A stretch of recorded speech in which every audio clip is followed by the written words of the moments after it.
ನಮಸ್ಕಾರ ಸ್ನೇಹಿತರೆ, ನಾನು ನಿಮ್ಮ ದಾಸ್. ನಾನಿವತ್ತು ಉತ್ತರ ಕನ್ನಡ ಜಿಲ್ಲೆಯ ಹೊನ್ನಾವರದಲ್ಲಿ ಶರಾವತಿ ನದಿಯಲ್ಲಿ ಬೋಟಿಂಗ್ ಮಾಡ್ತಾಯಿದ್ದೀನಿ. ಇಲ್ಲಿ ಹೊನ್ನಾವರದಲ್ಲಿ ಶರಾವತಿ ನದಿ ಅರಬ್ಬಿ ಸಮುದ್ರವನ್ನು ಸೇರುತ್ತೆ.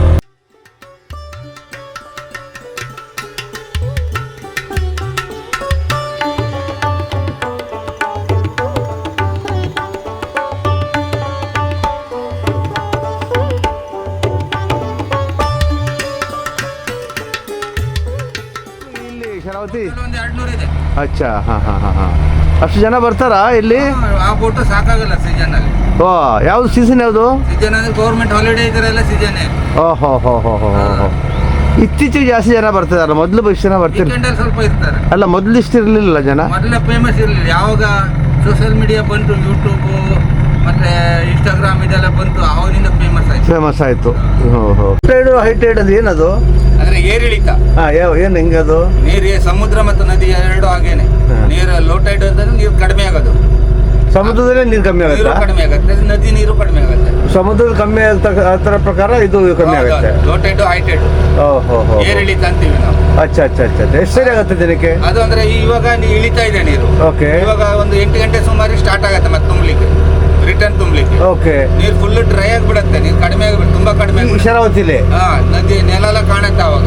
ಓ. ಆಮೇಲೆ ನೀರು ತುಂಬುತ್ತೆ. ಈ ರಾತ್ರಿಗಳು ಹೇಗೆ ಇದು ಏರಿಳಿತನೂ ಹಾಗೆ. ದಿನಕ್ಕೆ ಎಷ್ಟು ಸರಿ ಆಗುತ್ತೆ ಹತ್ರ? ಡೈಲಿ ಒಂದು 2 ಟೈಮ್ ಆಗುತ್ತೆ. ಅಂದ್ರೆ ಬೆಳಿಗ್ಗೆ, ಇವತ್ತು ಬೆಳಿಗ್ಗೆ ನೀರು ಇಳಿತಲ್ಲ, ಆಮೇಲೆ ತುಂಬತ್ತೆ. ಆಮೇಲೆ ಸಂಜೆ ಸುಮಾರು 12-1 ಗಂಟೆ ಮೇಲೆ ರಾತ್ರಿ ಆಮೇಲೆ ಡೌನ್ ಆಗುತ್ತೆ, ಮತ್ತೆ ನೀರು ತುಂಬತ್ತೆ. ಓ, ದಿನಕ್ಕೆ 2 ಸರಿ ಹತ್ರ ಆಗುತ್ತೆ.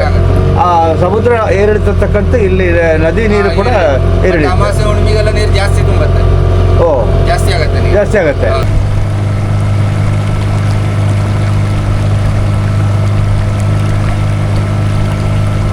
ಹೊನ್ನಾವರ ತಾಲೂಕು ಮಾಯನ್ಪುರ. Okay okay. ಇಲ್ಲಿ ಸ್ಕೂಲೆಲ್ಲ ಇದೆಯಾ ಇಲ್ಲಿ? ಸ್ಕೂಲಲ್ಲಿ. ಓಕೆ. ಜಾಸ್ತಿ ಮೀನು ಹಿಡಿಯೋರು ಇದ್ದಾರಾ? ಇಲ್ಲಿ ಮೀನುಗಾರರೇ ಜಾಸ್ತಿ. ಮೀನುಗಾರರೇ ಜಾಸ್ತಿ. ನದಿ ಏರಿಯಾದಲ್ಲಿ ಅಂದ್ರೆ ಮೀನುಗಾರರೇ. ಅದೇ ಅದೇ ಅದೇ ಅದೇ. ಈಗ ಶರಾವತಿ ನದಿಲ್ಲ ಮೀನು ಹಿಡಿತಾರ? ನದಿಲಿ ಮೀನು ಹಿಡಿತಾರ. ಈ ದೋಣಿ ಮನೆಯವ್ರದಾ? ಮನೆಯವರು. ಅವ ಪರ್ಸನಲ್ ಯೂಸಿಗೆ ಅದು? ಅಂದರೆ ಓಡಾಡ್ಬೇಕಾದ್ರೆ ತೊಗೊಂಡು ಹೋಗ್ತಾರ? ತೆಂಗಿನಕಾಯಿ ಎಲ್ಲ ಸಪ್ಲೈ ಮಾಡೋಕ್ಕೆ. ಓಹೋ ಹೋ ಹೋ ಹೋ ಹೋ ಹೋ.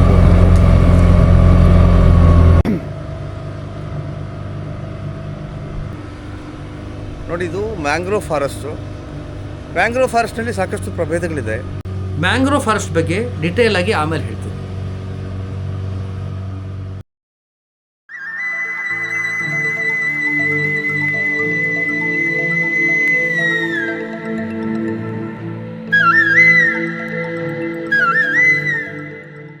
ಕಾಫಿ ಇದೆಯವ್ರೆ? ನಿಮಗೆ ಕಸ್ಟಮರ್ ಬರೀ ಬಾಟಲ್ ಬರೋರು ಮಾತ್ರನಾ ಅವ್ರೆ? ಬೇರೆ ಇಲ್ಲಿ ಹಳ್ಳಿಯಿಂದ ಯಾರು ಬರಲ್ವಾ? ಓ, ಯಾಕಂದ್ರೆ ಬೋಟಲ್ಲೆಲ್ಲ ಬಾಯಾರಿಕೆ ಆದವರು ಟೀ ಕಾಫಿ ಕುಡಿಯೋರು. ಹಾಂ ಹಾಂ ಹಾಂ ಹಾಂ ಹಾಂ ಹಾಂ.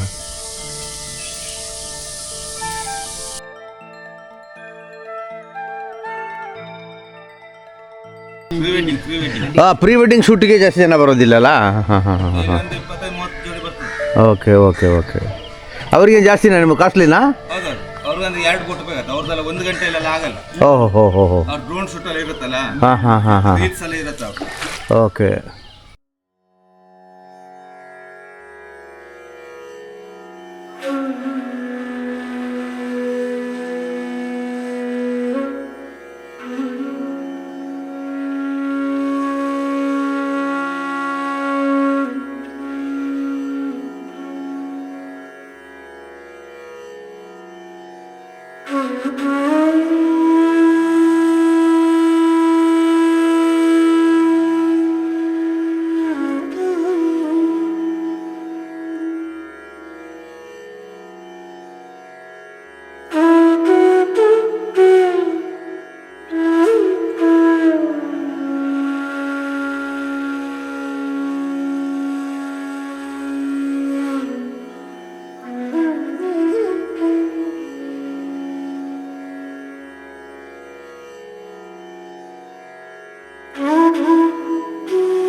ನೋಡಿದ್ರಲ್ಲ ಸ್ನೇಹಿತರೆ, ಎಂತಹ ಸುಂದರವಾದ ಒಂದು ಸೂರ್ಯೋದಯ.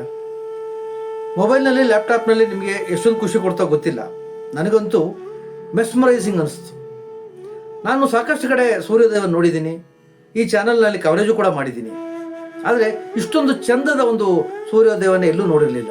ಉತ್ಪ್ರೇಕ್ಷೆ ಅಲ್ಲ ರೀ, ನಿಜ ಹೇಳ್ತಾ ಇದ್ದೀನಿ. ನೀವೊಂದು ಸರಿ ಹೊನ್ನಾವರಕ್ಕೆ ಭೇಟಿ ಕೊಟ್ಟು ಈ ಶರಾವತಿ ನದಿಯಲ್ಲಿ ದೋಣಿ ವಿಹಾರ ಮಾಡ್ತಾ ಸನ್ರೈಸನ್ನು ನೋಡಿ, ಆಮೇಲೆ ನಿಮ್ಮ ಅನುಭವವನ್ನು ನನ್ನ ಈ ಚಾನಲಲ್ಲಿ ಹಂಚಿಕೊಳ್ಳಿ. ಸರಿ, ಮುಂದಕ್ಕೆ ಇನ್ನೂ ನೋಡೋಣ ಬನ್ನಿ.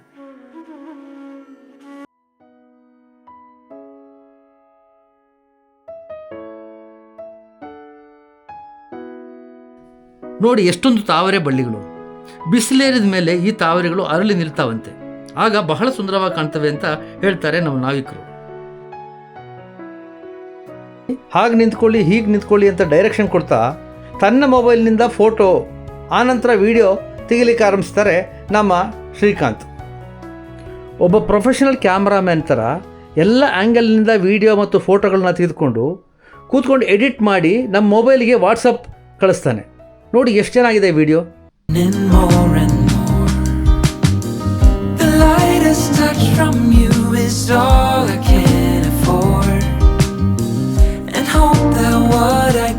Is something you can adore, and all this time I wonder, am I getting closer? ಬೋಟ್ಮ್ಯಾನ್ ಶ್ರೀಕಾಂತ್ರ ನಂಬರನ್ನು ಈ ಡಿಸ್ಕ್ರಿಪ್ಷನ್ ಕೊಟ್ಟಿರ್ತೀನಿ, ಯಾರು ಬೇಕಾದರೂ ಅವ್ರ ಸೇವೆಯನ್ನು ಪಡಿಬೋದು.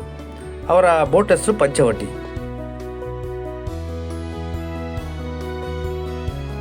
ನಮ್ಮ ಈ ಬೋಟ್ ಜರ್ನಿಯ ಕೊನೆ ಹಂತದಲ್ಲಿದ್ದೇವೆ. ಪ್ರಭಾತ ಸೂರ್ಯನ ಕಿರಣಗಳು ಹೇಗೆ ಪ್ರಕೃತಿಯ ಬಣ್ಣವನ್ನು ಬದಲಿಸಿ ಚಿನ್ನದ ಮೆರುಗನ್ನು ಕೊಟ್ಟಿದೆ ನೋಡಿ. ಆ್ಯಕ್ಚುಲಿ ಹೊನ್ನಾವರಕ್ಕೆ ಬಂದು 2ನೇ ದಿನ ಬೆಳಿಗ್ಗೆ ನಾನು ಈ ಬೋಟಿಗೆ ಬಂದಿದ್ದು. ಆದರೆ ಇಷ್ಟೊಂದು ಸುಂದರವಾಗಿತ್ತು, ಅದನ್ನು ಮೊದಲು ನಿಮಗೆ ತೋರಿಸ್ಬೇಕು ಅನ್ನೋ ಕಾರಣಕ್ಕಾಗಿ ಈ ಬೋಟಿಂಗನ್ನು ಮೊದಲು ತೋರಿಸ್ತಾ ಇದ್ದೀನಿ. ಈಗ ನಾನು ಹೊನ್ನಾವರಕ್ಕೆ ಹೇಗೆ ಬಂದೆ, ಎಲ್ಲೆಲ್ಲಿ ಸುತ್ತಾಡಿದೆ, ಏನೇನು ಮಾಡಿದೆ ಅನ್ನೋದ್ರ ಬಗ್ಗೆ ಒಂದು ವಿವರ ಕೊಡ್ತೀನಿ ಬನ್ನಿ. ಫೆಬ್ರವರಿ 3ನೇ ತಾರೀಕು ಸಂಜೆ 6:50ಕ್ಕೆ ಪಂಚಗಂಗಾ ಎಕ್ಸ್ಪ್ರೆಸ್ನಲ್ಲಿ ಬೆಂಗಳೂರಿನ ಯಶವಂತಪುರ ರೈಲ್ವೆ ಸ್ಟೇಷನ್ನಿಂದ ಹೊರಡ್ತೀವಿ. 3rd AC, ಇಬ್ಬರಿಂದ 2,500 ರೂಪಾಯಿ. ಬೆಂಗಳೂರಿನಿಂದ ಹೊನ್ನಾವರಕ್ಕೆ ಮಂಗಳೂರು ಮಾರ್ಗವಾಗಿ ಸಂಚರಿಸುವ ಈ ಟ್ರೈನು ಬೆಳಗ್ಗೆ 6:30ಗಾಗಲೇ ಹೊನ್ನಾವರ ತಲುಪುತ್ತೆ. ಹೆಚ್ಚು ಕಮ್ಮಿ 500 ಕಿಲೋಮೀಟರ್ ಪ್ರಯಾಣ.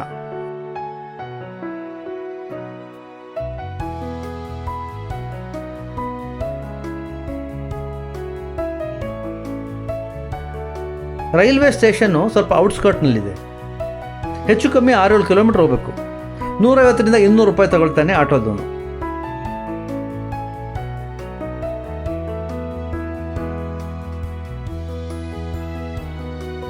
ಶಾಲೋಮ್ ಹೋಮ್ ಸ್ಟೇ ಎಂಬಲ್ಲಿ ರೂಮ್ ಮಾಡಿದ್ದು.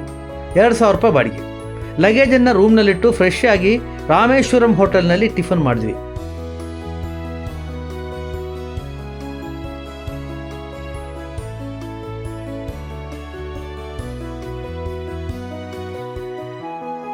ಮಸಾಲೆ ದೋಸೆ, ಕಾಫಿ. ಓಕೆ ಪರವಾಗಿಲ್ಲ. ಹೋಟೆಲ್ ಮಾತ್ರ ತುಂಬ ಕ್ಲೀನಾಗಿದೆ. ಟೂರಿಸ್ಟ್ ಪ್ಲೇಸ್ ಆದರೂ ಲೋಕಲ್ನಲ್ಲಿ ತಿರುಗಾಡಲಿಕ್ಕೆ ಸ್ಕೂಟ್ರೇ ಬೆಸ್ಟ್. ಇಲ್ಲೆಲ್ಲ ಬೇಕಾದಷ್ಟು ಸ್ಕೂಟ್ರ್ ಅಂಗಡಿಗಳಿದ್ದಾವೆ. ನಿಮಗೆ 500 ರೂಪಾಯಿ ದಿನಕ್ಕೆ ಅಂದರೆ 24 ಗಂಟೆಗೆ ಸಿಗುತ್ತೆ. ಪೆಟ್ರೋಲ್ ಹಾಕಿ ಎಷ್ಟು ಬೇಕಾದರೂ ಓಡಿಸಿ. ನಾನಂತೂ ಎಲ್ಲಿ ಹೋದರೂ ಸ್ಕೂಟಿ ತಗೊಂಡೇ ಸುತ್ತಾಡೋದು. ಅದ್ರ ಮಜಾನೇ ಬೇರೆ.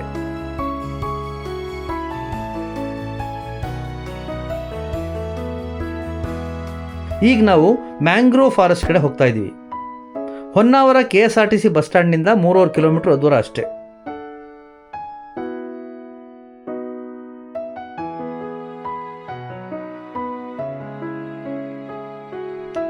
ಮ್ಯಾಂಗ್ರೋವ್ ಫಾರೆಸ್ಟನ್ನು ಕಾಂಡ್ಲಾ ಕಾಡು ಅಂತ ಕನ್ನಡದಲ್ಲಿ ಹೇಳ್ತಾರೆ. ಶರಾವತಿ ನದಿಯ ಹಿನ್ನೀರಿನಲ್ಲಿ ಹರಡಿಕೊಂಡಿರುವ ಮ್ಯಾಂಗ್ರೋವ್ ಫಾರೆಸ್ಟ್ನ ಬೋರ್ಡ್ ವಾಕ್ ವಿಶೇಷ ಅನುಭವವನ್ನು ಕೊಡುತ್ತೆ.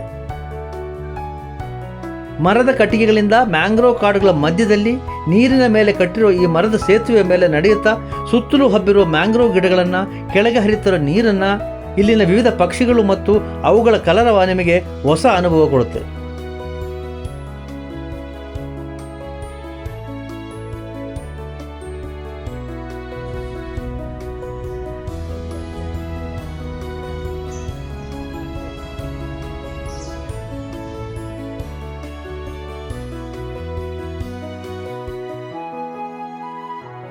ನೋಡಿ, ನಾನು ಮೊದಲೇ ಹೇಳಿದಂತೆ ಈ ಮ್ಯಾಂಗ್ರೋವ್ ಗಿಡಗಳಲ್ಲಿ ಹಲವು ಪ್ರಭೇದಗಳಿವೆ.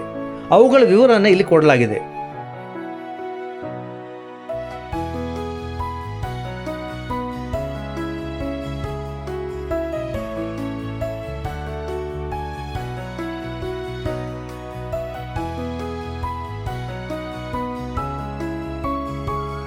ಉಳಿದ ಮರಗಳಿಗಿಂತ ಭಿನ್ನವಾಗಿ ಇವುಗಳ ಬೇರುಗಳು ಹೊರಗೆ ಕಾಣ್ತವೆ. ಮರಗಳ ಮೇಲೆ ಹಲವು ರೀತಿಯ ಪಕ್ಷಿಗಳು ಆಶ್ರಯವನ್ನು ಪಡ್ಕೊಂಡಿದೆ.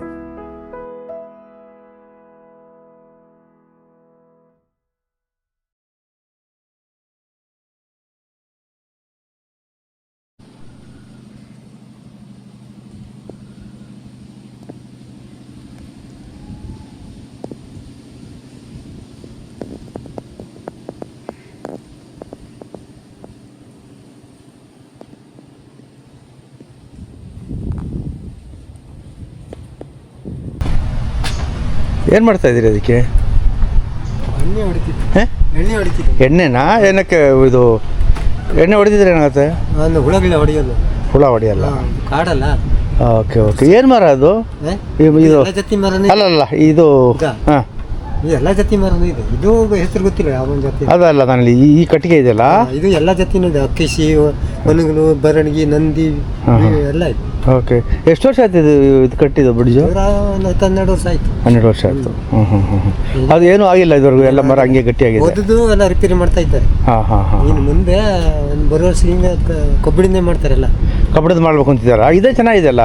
ಇದು ಕಟ್ಟಿಗೆ ಹೋಗ್ತಾ ಇರ್ತದಿಲ್ಲ, ಕಟ್ಟಿಗೆ ರಾಸಿ ಪರ್ಮನೆಂಟ್ ಆಗಿ ಮಾಡೋದು. ಪರ್ಮನೆಂಟ್ ಆಗಲ್ಲ. ಇದು ಬುಡದನ್ನು ಪೂರ್ತಿ ಕಾಂಕ್ರೀಟ್ ಮಾಡಿ ಅಲ್ಲಿಂದ ಬ್ರಿಡ್ಜ್ ಟೈಪ್ ಮಾಡಿ. ಓಕೆ. ಆ ಟೈಪ್ ಮಾಡಿ ಡಿಎಫ್ ಎಸ್ಟಿಮೇಟು ಜನರದಲ್ಲ ಇದು. ತುಂಬ ಜನ ಬರ್ತಿರ್ತಾರಲ್ಲ? ಸಿಕ್ಕಾಪಟ್ಟಿ ಜನ ಕಂಟ್ರೋಲ್ ಮಾಡ್ಲಿಕ್ಕೆ ಆಗುತ್ತೆ. ಓಕೆ. ಯಾವಾಗ ಜಾಸ್ತಿ ಜನ ರಜೆ ಹಾಕಿರ್ಬೇಕು? ಇವಾಗ ಸಾಲಿಗೆ ಕೂದ ರಜೆ ಇರ್ತದಲ್ಲ, ಸಿಕ್ಕಾಪಟ್ಟಿ ಜನ. ಓಕೆ.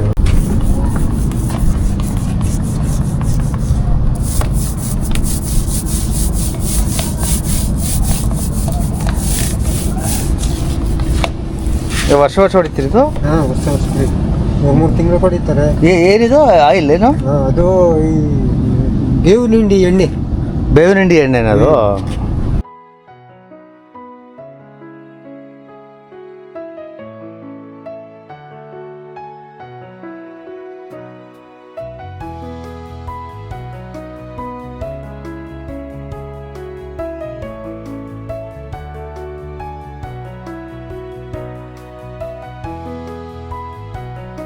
ಅಲ್ಲಲ್ಲಿ ಪ್ಲಾಸ್ಟಿಕ್ಗಳನ್ನ ಬಳಸಬೇಡಿ, ಇಲ್ಲೆಲ್ಲ ಹಾಕಬೇಡಿ ಅಂತ ಬೋರ್ಡ್ ಹಾಕಿದ್ರು ಕೂಡ ನಮ್ಮ ಜನ ತಮ್ಮ ಚಾಳಿನ ಬಿಡೋದಿಲ್ಲ. ಹೀಗಂತೀನಿ ಅಂತ ತಪ್ಪು ತಿಳ್ಕೊಬೇಡಿ. ನಾವೆಲ್ಲ ಸ್ವಲ್ಪ ಸಿವಿಕ್ ಸೆನ್ಸನ್ನು ಅಳವಡಿಸ್ಕೋಬೇಕು. ನಮ್ಮ ಪರಿಸರವನ್ನು ಕಾಪಾಡಿಕೊಳ್ಳೋದು ನಮ್ಮ ಜವಾಬ್ದಾರಿ. ಸರ್ ಫಾರೆಸ್ಟ್ ಡಿಪಾರ್ಟ್ಮೆಂಟ್ ಕರ್ಕೊಂಡು ಬರ್ತೀರಾ ಸರ್? ಹೌದು ರೆಗ್ಯುಲರ್ ಆಗಿ ಕರ್ಕೊಂಡು ಬರ್ತಾರೆ ಹೇಗೆ? ರೆಗ್ಯುಲರ್ ಅಂತಂದ್ರೆ ನಮ್ಮಲ್ಲಿ ಏನಿರ್ತದಂದ್ರೆ ಚಿನ್ನರವರ ದರ್ಶನ ಅಂದ್ರೆ ಮಕ್ಕಳಿಗೆ ಫಾರೆಸ್ಟ್ ಬಗ್ಗೆ ಅವೇರ್ನೆಸ್ ಅವೇರ್ನೆಸ್ ಕ್ರಿಯೇಟ್ ಮಾಡೋದು. ಅಂದ್ರೆ ಈಗ ಹೆಂಗೆ ಇಂದಿನ ಮಕ್ಕಳಿಗೆ ಸಜ್ಜೆಗಳಿದೆಲ್ಲ ಓಕೆ ಆ ರೀತಿ ಒಂದು ಬೇಸಿಸ್ ಮೇಲೆ ಪ್ರೋಗ್ರಾಮ್ಸ್ ಇರ್ತವೆ, ನಮ್ದು ರೇಂಜ್ ವೈಸ್ ಪ್ರೋಗ್ರಾಮ್ಸ್ ಇರ್ತವೆ. ಓಕೆ. ಆ ಒಂದು ರೇಂಜ್ ವೈಸ್ ಪ್ರೋಗ್ರಾಮ್ಸ್ ಅಲ್ಲಿ ಮಕ್ಕಳಿಗೆ ನಾವು ಚಿನ್ನರವನ ದರ್ಶನ ಅಂತ 2 ದಿವಸ ಪ್ರೋಗ್ರಾಮ್ ಇರ್ತೇವೆ. ಯಾರ ಮಕ್ಳು ಬೇಕಾದ್ರೆ ಅಪ್ಲೈ ಮಾಡಿ ಬರ್ಬೋದಾ? ನಾವು ಅಲ್ಲಿ ಸ್ಕೂಲ್ ಅನ್ನ ಆಯ್ಕೆ ಮಾಡ್ಕೊಳ್ತೇವೆ. ಆ ಸ್ಕೂಲ್ ಮಕ್ಕಳು ಮಾತ್ರ ಸ್ಕೂಲ್ ಅನ್ನೇ ಜಾಸ್ತಿ ಆಯ್ಕೆ ಮಾಡ್ಕೊಳ್ತೇವೆ. Okay okay 8th 9th 10th ಅದರೊಳಗಡೆ ಒಂದು 50 ಮೆಂಬರ್ ಸ್ಟೂಡೆಂಟ್ ಅನ್ನ ಆಯ್ಕೆ ಮಾಡಿ ಓಕೆ. ಕರ್ಕೊಂಡ್ ಬರ್ತೇವೆ. ಇವನ್ ಹೊಲ್ಟ್ ಎಲ್ಲ ಇರ್ತದೆ ಅವರಿಗೆ ಇಲ್ಲಿ. ಅಂದ್ರೆ ಇಲ್ಲೇ ಹೊಲ್ಟ್ ಮಾಡಿಸ್ತೀರಿ? ಹೊಲ್ಟ್ ಇಲ್ಲಿ ನಾವು ನಮ್ ಜಂಗಲ್ ರೋಡ್ಸ್ ಇರ್ತದೆ ಕಾರವಾರ. ಇವತ್ತಿಲ್ಲಲ್ಲಿ ನೋಡಿ ಕಾರವಾರದಲ್ಲಿ ನಮ್ದು ಅಲ್ಲಿ ಅಲಿವರ್ ಇಡ್ಲೆ ಬಗ್ಗೆ ಇರ್ತದೆ. ಓಕೆ. ಆಮೇಲೆ ಡ್ಯಾಮ್ ಗದ್ರ ಡ್ಯಾಮ್ ಚಿಟ್ಟೆ ಪಾರ್ಕ್ ಇದಾವೆ. ಓಕೆ. ಅದ್ರ ಬಗ್ಗೆ ಎಲ್ಲ ಮಾಹಿತಿ ಇದೆ. Thank you Thank thank you. Hi. ಕಾಂಡ್ಲಾ ಮರಗಳ ಬೇರುಗಳನ್ನು ನೋಡಿ ಅವು ಉಸಿರಾಡ್ತಾವಂತೆ.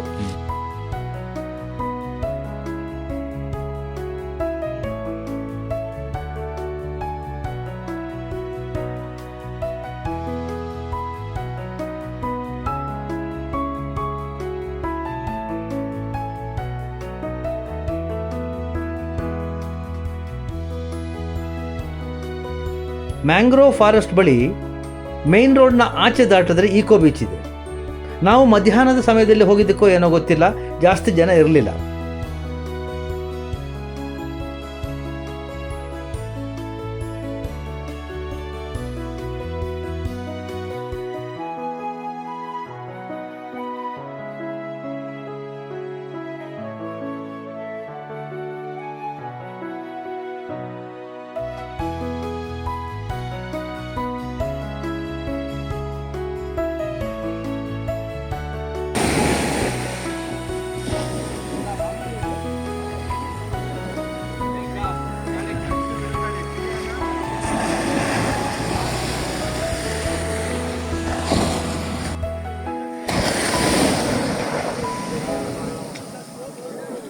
ಬೀಚಿನ ಪಕ್ಕದಲ್ಲಿ ಈಕೋ ಪಾರ್ಕ್ ಇದೆ. ಒಬ್ಬರಿಗೆ 10 ರೂಪಾಯಿ. ಇದು ಕಾಸರಗೋಡ ನಮ್ಮ ಇದು ಕಾಸರಗೋಡು. ಅಲ್ಲೊಂದು ಕಾಸರಗೋಡು ಅದು ಇರ್ಬೇಕಲ್ಲ. ಹಾಂ.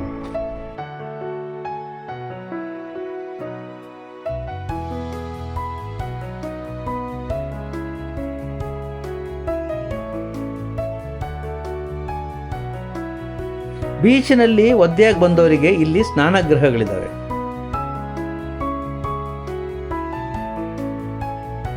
ಉಳಿದಂತೆ ಮಕ್ಕಳಿಗೆ ಆಡಲಿಕ್ಕೆ, ದೊಡ್ಡವರಿಗೆ ಕುಳಿತು ಹರಟೆ ಹೊಡಿಲಿಕ್ಕೆ ವ್ಯವಸ್ಥೆ ಮಾಡಲಾಗಿದೆ.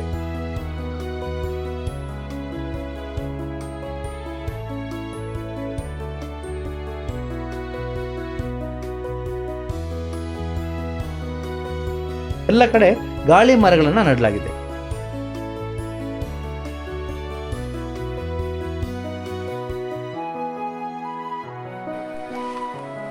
ಅಪ್ಸರಕೊಂಡ ಫಾಲ್ಸ್. ಅಪ್ಸರಕೊಂಡ ಫಾಲ್ಸ್ ಹೊನ್ನಾವರದಿಂದ 8 ಕಿಲೋಮೀಟರ್ ದೂರದಲ್ಲಿದೆ.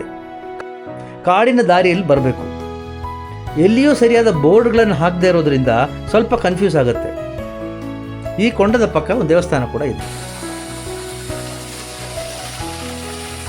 ಅಪ್ಸರೆಯ ಹೆಸರು ಕೇಳಿ ಬಹಳಷ್ಟು ನಿರೀಕ್ಷೆ ಇಟ್ಕೊಂಡು ಬರೋರಿಗೆ ಸ್ವಲ್ಪ ನಿರಾಸೆ ಆಗ್ಬೋದು. ಈ ಫಾಲ್ಸು ಮಳೆಗಾಲದಲ್ಲಿ ಸುಂದರವಾಗಿ ಕಾಣ್ಬೋದೋ ಏನೋ, ಆದರೆ ಬೇಸಿಗೆ ಬರ್ತಿದ್ದಂಗೆ ಈ ಅಪ್ಸರೆ ಕ್ಷೀಣಿಸ್ತಾ ಬರ್ತಾಳೆ. 20-30 ಅಡಿ ಎತ್ತರದಿಂದ 1-2 ಇಂಚ್ ನೀರು ಬೀಳ್ತಿರ್ಬೋದು ಅಷ್ಟೇ. ಈ ಕೊಂಡದಲ್ಲಿ ಅಪ್ಸರೆಯರು ಸ್ನಾನ ಮಾಡ್ತಾ ಇದ್ರಂತೆ. ಹಾಗಂತ ಈಗ ಕಾಯ್ತಾ ಕೂತ್ರೆ ಏನು ಪ್ರಯೋಜನ ಇಲ್ಲ.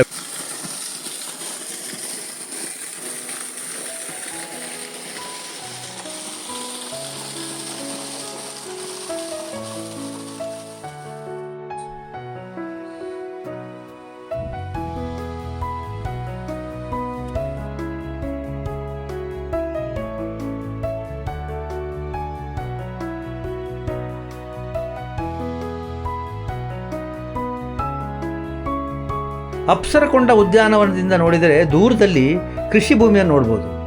ಭತ್ತದ 2ನೇ ಬೆಳೆ ಕೆಲಸ ನಡೀತಾ ಇದೆ ಅಂತ ಅನ್ಕೋತೀನಿ. ಪಕ್ಕದಲ್ಲಿ ತೆಂಗು, ಅಡಿಕೆ ತೋಟ. ಇದರಿಂದ ಆಚೆ ವ್ಯಾಪಿಸಿರೋ ಸಮುದ್ರ. ಒಳ್ಳೆಯ ದೃಶ್ಯ.